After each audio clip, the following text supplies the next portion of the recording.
Hello, I'm back. Right, let me just see if I can pick up this new stream. So I've got it on my big screen, so I can see what's happening. Oh yeah. Welcome back. I was trying to decide what to actually do, and I've actually come with a decision of what to do, just to sort of like fill up. Let me just make sure that I get it. See if I can get the my iPad has gone off. It's lost connection. I'm probably asking it to do way too many things at the moment, but it'll find it itself. So yeah, so what I thought I'd do today is that I started to play Advanced Dungeons and Dragons sort of like way back in first edition. That's when I started to play. We actually started to play some Dungeons and Dragons in the from the old red book that I think I've got somewhere, and it'll be wonderful to try to find that and sort of like share it with you. Let me just see if I can get back connected to the interweb on my iPad. It should connect up. It just makes it easier for me to see what's going on and seeing the chat, etc. Hopefully I click in. So yeah, so what I really wanted to do is show you some of the old books and just sort of like do a little bit of reminiscing about the books that I remember reading and remember having, etc., etc. So yeah, I thought that might be a nice thing to look at. So let me just, I quite like these sort of streams when we just sat here chilling out and I'm talking about something or sharing something, and that's it. So one of the first books that we ever bought, and my brother actually bought this, was this one, The Player's Handbook, or what was fondly known as the PHB. That's what we used to say. We always used to say, oh, PHB, PHP. Is it in the PHP? And this was sort of like my first, or the first book, because my brother and I used to share a lot of stuff.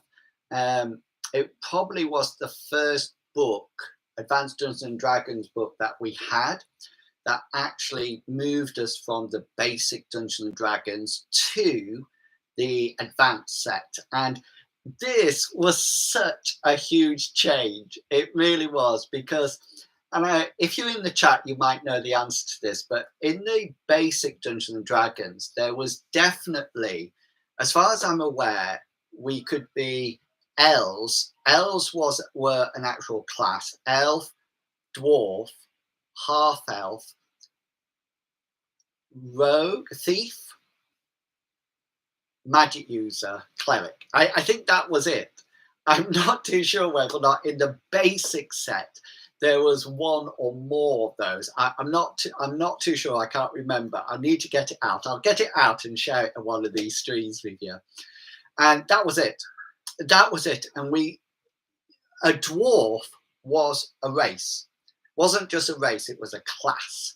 You had to have a class, you know, and then that was it. And I'm just going to press my share button. I just wanted to see if we could tweet it out to places, just in case anybody wants to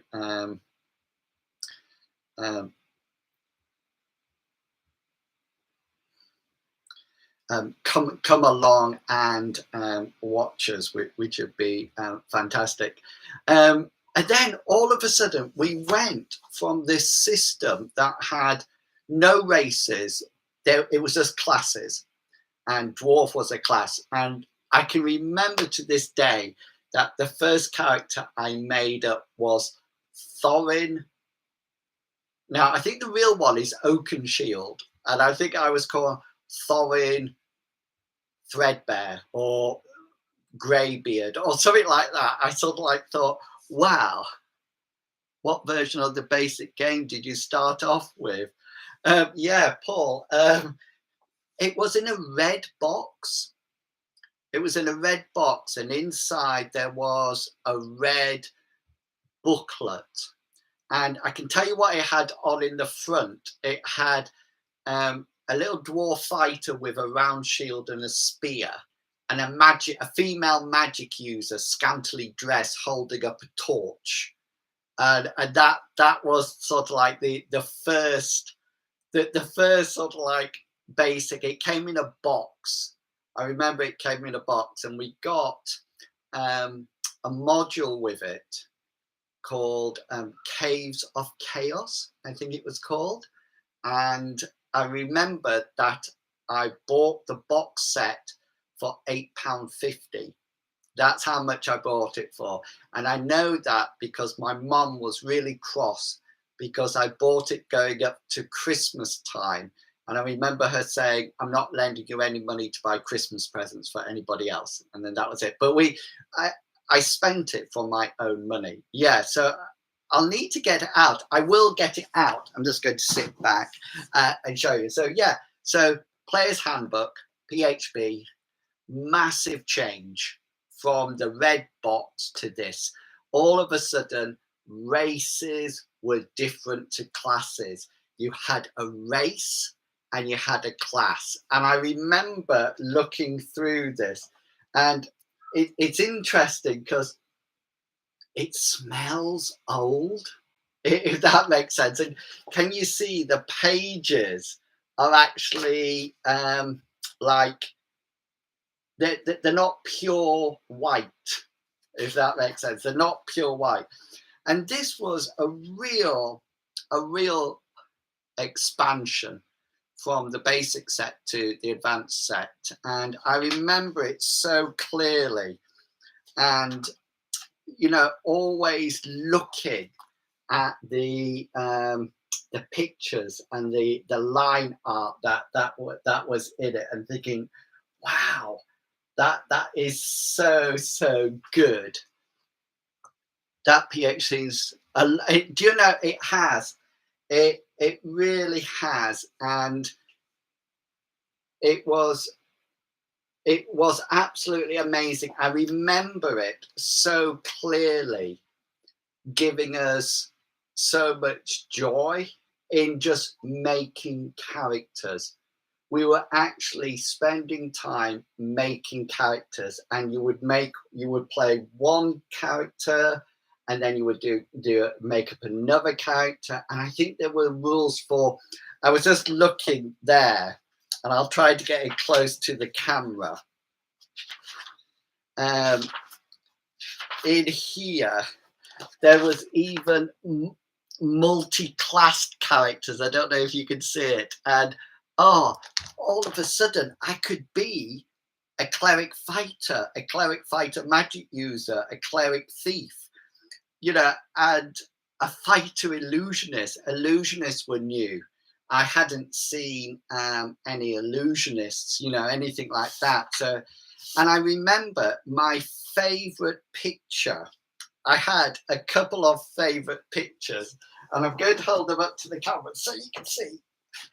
This was one of my favorite pictures of all time. I don't know if you can see it. That the apprentice like slips on some bananas, and the magic user is putting up a shield spell. Okay, and I love that.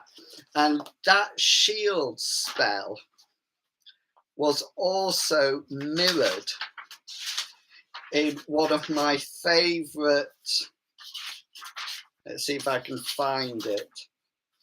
This one, this was such an excellent picture.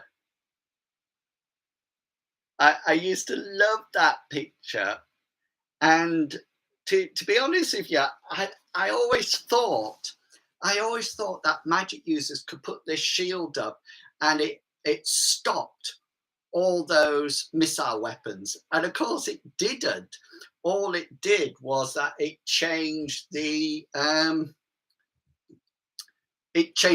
class and made the armor class different. Well, I thought it was just a shield up, can't go for anything else. And my other favorite picture, and I think maybe this is where I started my love of paladins. I used to be a real magic user class. I used to be a person that always used to play the magic user. And I felt somehow similar to that role. They used to only have a 1d4 points of hit points. They were only allowed to wear robes, so that armor class, unless they had a dex bonus, was like armor class 10.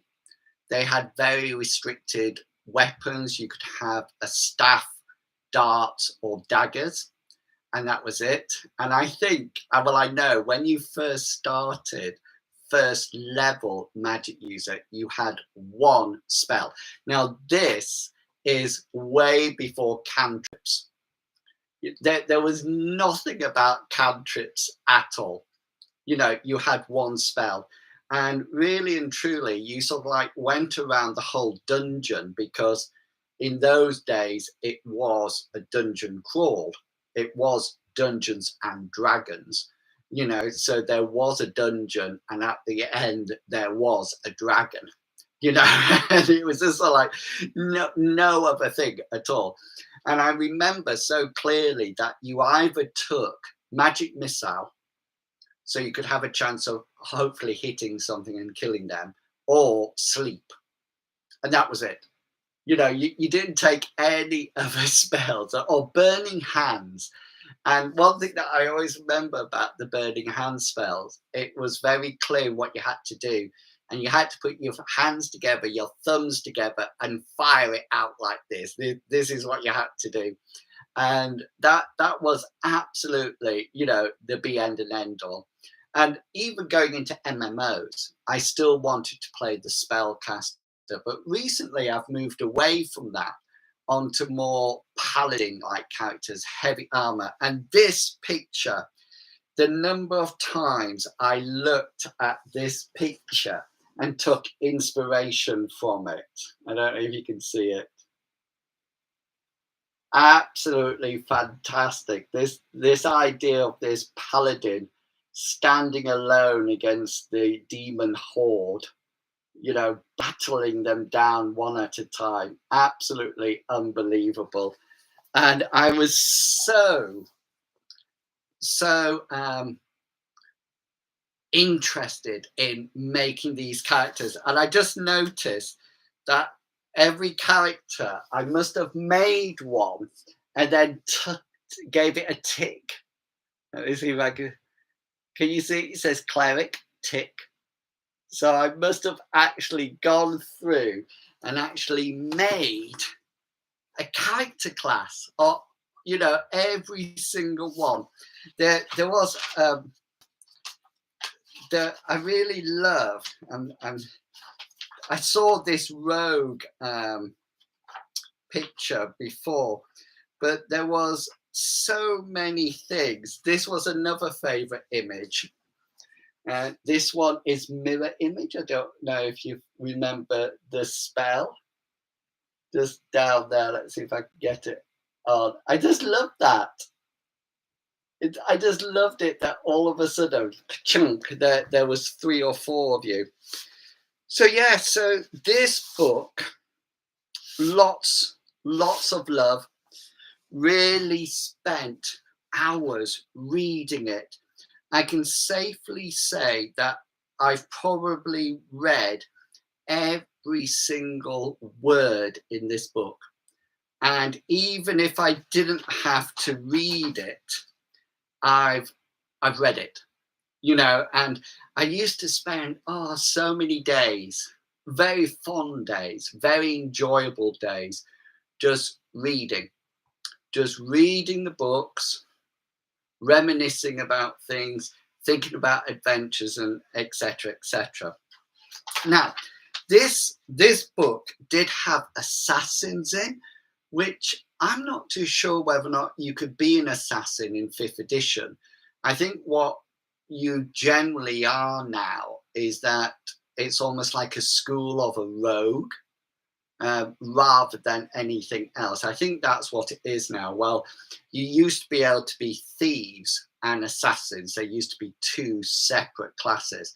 And just if you're interested in any of this, the comparison, then do head over to my website, which is inwils.co.uk, and just type in the search, "You've never had it so good," because I wrote a series of blog posts comparing 1st edition Advanced Dungeons and Dragons with 5th edition, and basically saying, you know, you don't really know how good you've got it now compared to 5th edition when we were actually starting off. So it's very hard for me to see the chat at the moment, so I do apologize. Hi, Rana Blue. It's lovely to see you. Welcome, welcome, welcome. Yeah, so, but the other thing that I had in this book, and I remember it so clearly, and that it had psionics, which I don't think is actually in the rule book, the 5th edition rule book at all, psionics. But the other thing that it had, and which I remember so clearly, and I actually spoke about it in, I do a podcast for a rule set called Mithras, which is basically RuneQuest adapted. It's a fantastic system, and you know, if you're interested, there'll be some of the videos on here somewhere that you can go and have a look at. A really good system, and a really good system. It has hit locations, there's no levels, it's all done on a percentile based system, and I produce for them. The design mechanism sponsors me, and I produce a podcast called Mithras Matters. And it's actually, it comes out on the 1st of the month, and it's on Spotify and everything. So you can just type in Mithras Matters and you'll find it. And we're up to episode 38. I've just done episode 38. So you can see it's been going for over 3 years now, which is absolutely fantastic. And one of the things I talked about on Mithras Matters was the idea about bards. Now, I think I'm right in this, because I think Chuggerwugger has played one in 5th edition. In 5th edition, Bard is a starting class. You actually start off as a Bard. That's what you do. That's what you do. Do you know what sorry, just to sidetrack, I've got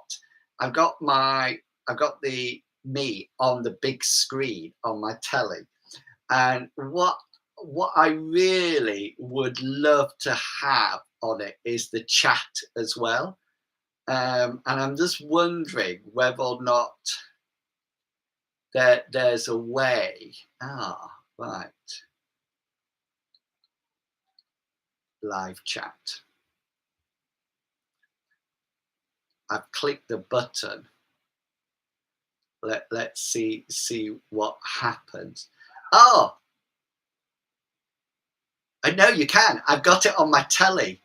I've actually got it on my telly now. It says left-handed crafter designs. I don't think you can do it. And it's up there now. So that's brilliant, because I can see that, but this is too small. I can see this moving up, but it's too small. It's too far away.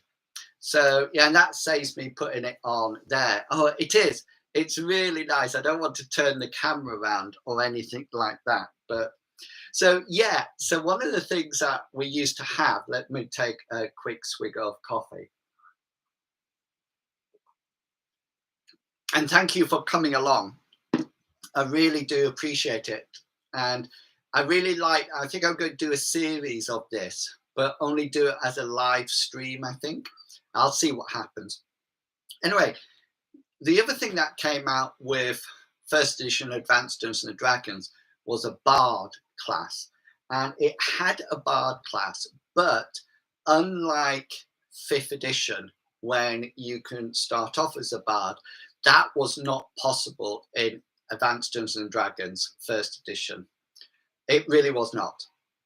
And what you had to do in order to be a Bard,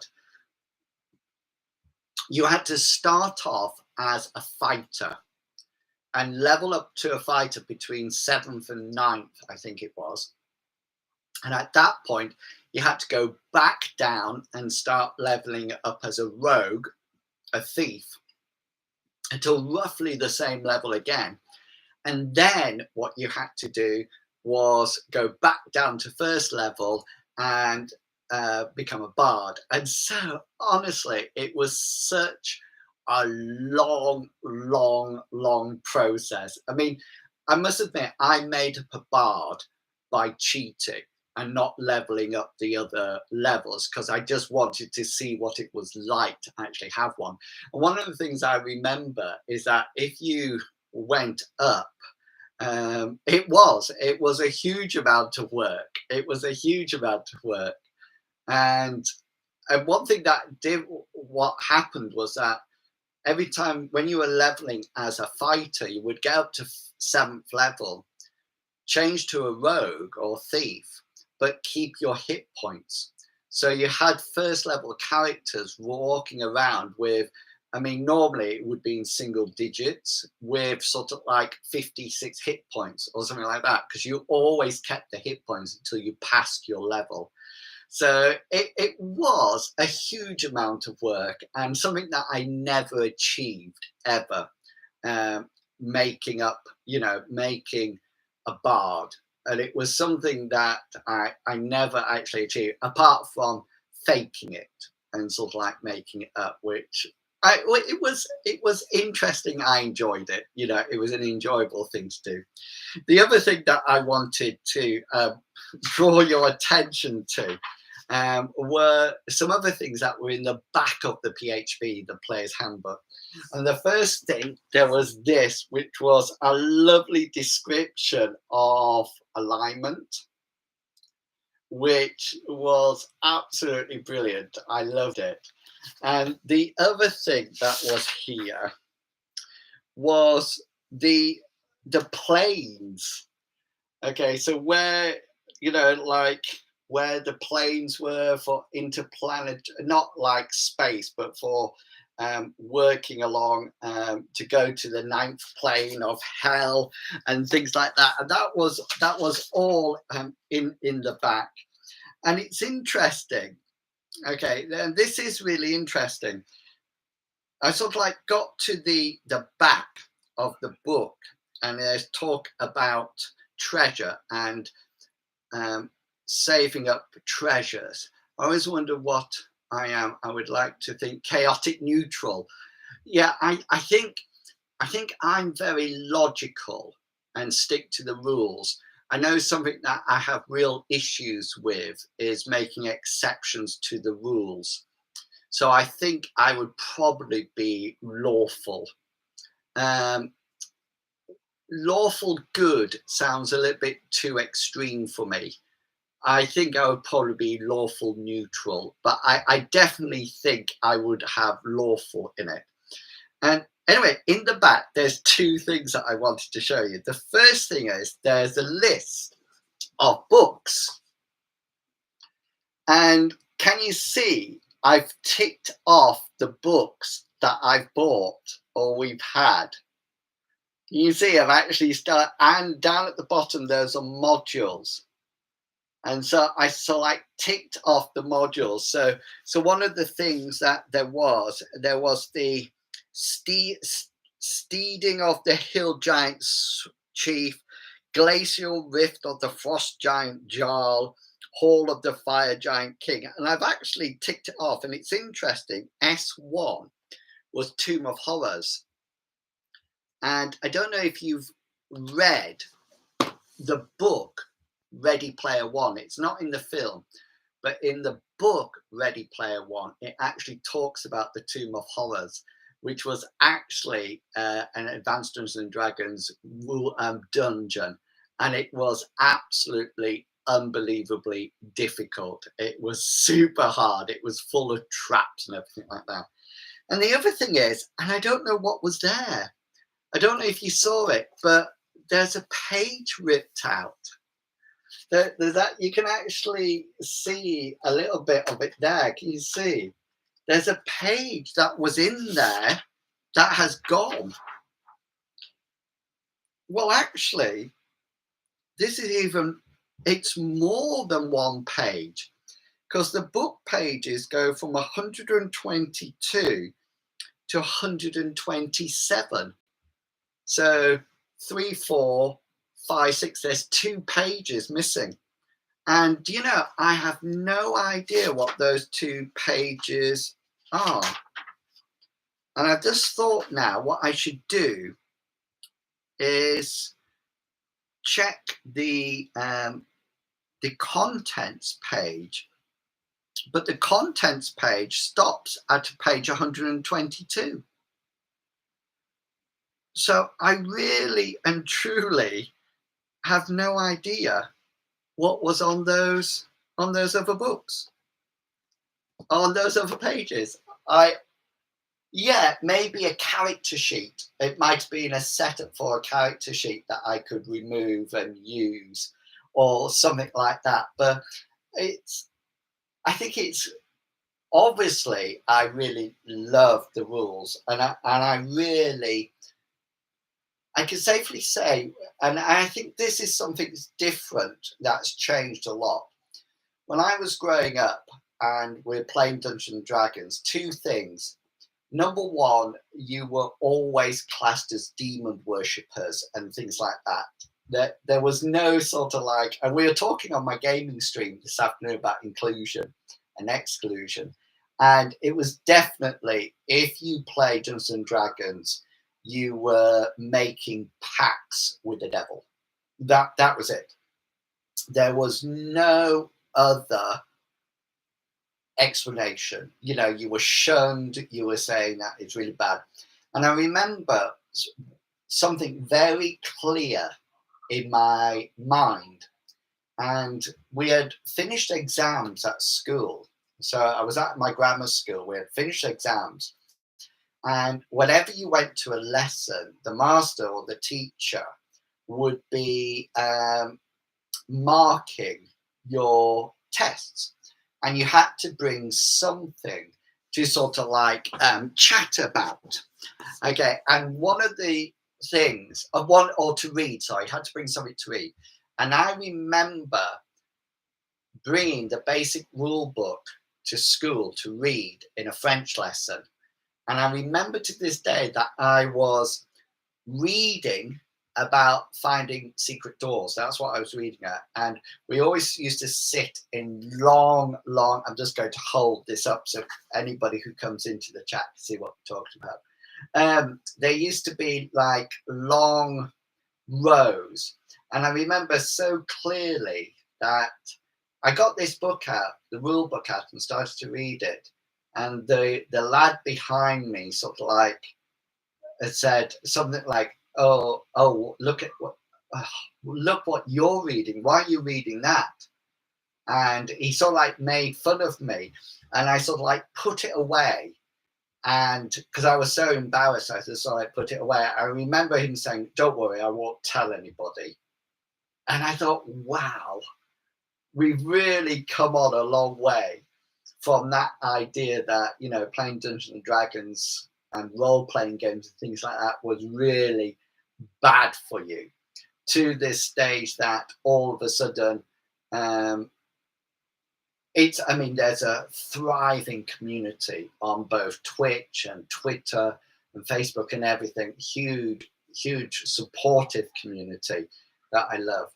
So yeah, this is the first Advanced Dungeons and Dragons book that I had, and I'm going to do some more of these and just sort of like come on and just talk about some of the other books, but just to give you a little bit of a teaser of what's to come. So this is the PHB, the Player's Handbook. I just wanted to quickly show you some of the others I've still got.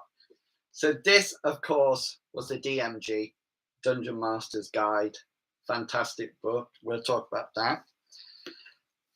I did have the Monster Manual, and I'm sure I have never played the game. I just saw you live. Yeah, that's absolutely fine, Radar Blue. That's absolutely fine. I did have Monster Manual, but I don't know where the Monster Manual is, but I do have Monster Manual 2. Okay. I also used to have a book called Fiend Folio, which was blue. I've got Unearthed Arcana that used to brought in a whole load of new classes, which was brilliant. And I've also got here the Dungeoneer's Survival Guide. Okay, so we're going to look at those books as well. So I'm going to, this one's going to probably be on, well, probably, yeah. Sorry, probably, yeah. I probably do agree with you. And I've got a whole load of other old D&D books that I would like to share with you and show you, as well as some old systems. So systems like Middle Earth, Rollmaster, a bit of RuneQuest, etc., etc. So keep an eye on the channel and do come back and hit it when we're playing live. Because I would really like to get you involved and sort of like answer the questions that you want to ask me and what you want to say, but also sharing your memories, perhaps. You know, what do you remember of the game? Where do you start, etc. So it's going to be a mixer of looking back, reminiscing, comparing and contrasting to the future and things like that. So I don't know how often I'm going to do it or anything like that, but you know, please do have a look down below and subscribe to the channel. So and if you press the bell button, you get a notification when I go live or when there's a new video coming out. So do that. And also, if you really enjoy it and you've really enjoyed it, then you know, as well as following the channels, you can do a super thank you button, which is sort of like down here somewhere. And also you can be top chatters and super chatters in the chat as well, which be lovely to see you. And just to let you know that if you do things like that, then you appear with a fancy color up at the top. You know, so that's really nice for you. So yeah, and it really shows that you're supporting what I'm doing. Major change in my life, going from being full-time, that I've been full-time all my life, to going down to part-time, and investing some energy and hard work into being a content creator. And what my dream would be to be doing live streaming, creating videos, writing blog posts, doing short videos, anything like that is what I love doing. I love creating content and then sharing with it and interacting. And if I never sort of like class myself as being creative, but I think making up adventures and things like that, that's something that I really love, and whole campaign worlds. If you are interested in any of my campaign worlds, then there's links down below that you can go and have a look at. And if you're looking for any quick encounters, if you go down into the show notes, there's the Ko-fi page where I have encounters, one sheet of a PDF with ideas for encounters. They're not game or rules specific. They're just more general. I'm adding to that. Also, just before I go, sorry, huge ending. I do a series called the Gibbering Gm when I talk about things all to do with game mastering. So there might be something there that you might like. So do go and check out the channels, etc. So thank you so much for spending half an hour with me. Thank you for being patient when I first started off and trying new things. I'm definitely sticking with this. I think it's really nice. I like that I've got the chat up on the screen. And yeah, I really like it. So hope you have a wonderful evening. And yeah, so just to finish off, today we've been looking at the Player's Handbook, the wonderful PHB. Very fond memories in this book. Thanks a lot for coming along, and thank you for listening. Really do appreciate it. Thank you for all those likes. I can see likes, and thank you to everybody who chatted. You know, thank you hugely. I really do appreciate it. Okay, I'll be live on Twitch tomorrow at 9 o'clock playing Graveyard Keeper. So that is as twitch.tv/inwils. And then in the afternoon at 1 o'clock to 5 o'clock, I will be playing some Elder Scrolls Online. So do come along. Thank you for coming in, Rana Blue. It's lovely to see you. Thank you to anybody else who's lurking and listening. And I'll catch you all next time. And this is going to be a funny bit because I need to lean forward to turn this stream off. So there must be a better way to do this, but I'm not sure how. Okay, see you later, everyone. Have fun. Stay safe. Stay healthy. But most importantly, you stay positive. See you soon. Bye.